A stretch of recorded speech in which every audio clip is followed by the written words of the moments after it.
Most time we sit down, sometimes we start to hunch, shoulders come over when we're sitting over top of our computers, right? We try to work it by making some kind of ergonomical computers and or seating. Well, the fact of the matter is, over time when we sit there, we're sitting down, compressive forces on the spine, okay? We some here, but for the most part, you almost have to, I tell people to sit to the front of their chair and sit up straight. Well, that's uncomfortable. Well, at first it is. The way you fix that is you go from here, lean forward for a little bit, sit up straight for a little bit, lean forward for a little bit. Okay? What that is doing actually is working your hips. It's unloading the lumbar spine. It's taking the forces off of it. Okay? Some people say 5 minutes on. Some people just say active.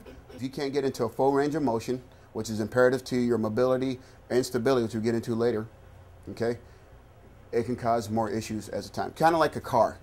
If something goes wrong in a car, and if you don't get it fixed right away, it can break something else, correct?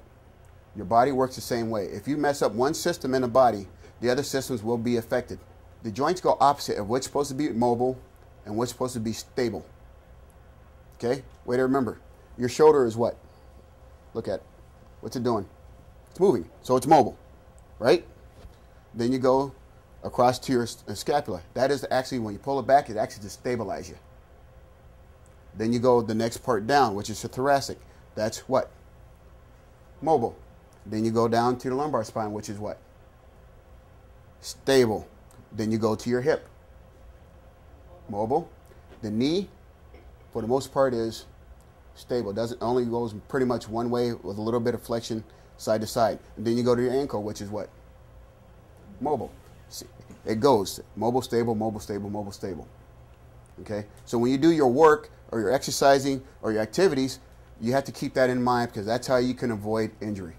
You can lose 30% of your strength by simply either looking down or just rounding your shoulders. When we talk about functional movement comes into play because there's 4 pillars of functional movement. Okay, how the body moves. Anything you do, the human body fits into 4 things. 1, locomotion. It moves, right? 2, level change. That's up and down. Okay, you squat down, you stand up. You sit down, you stand up. Get in and out your car. Okay? 3, you rotate. Okay, your body even rotates when you're walking. Did you realize that? Everybody thinks they're walking straight. No, because you're working on counter movements, your body actually is rotating. It's called a Serapi effect. Okay, same thing when you run. But that is one movement most people do not work on. If you go to the gym, you sit down on a piece of machinery and you work on it, you're taking out your body's natural rotational capabilities, which over time can cause an issue. That's why at my place I don't have machines. Okay, and the last one is push-pull, and you can do curls with this. Curls, presses, or any other motions that you have, even squats.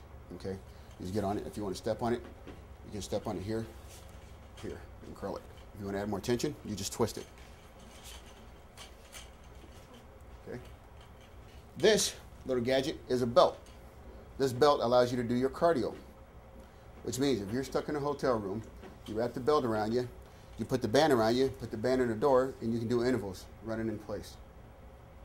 We didn't get this way overnight, because watch a kid do almost anything.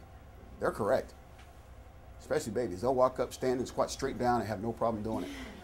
As they get older, and I don't want to say it, but as we get lazier, that's when things get settled in.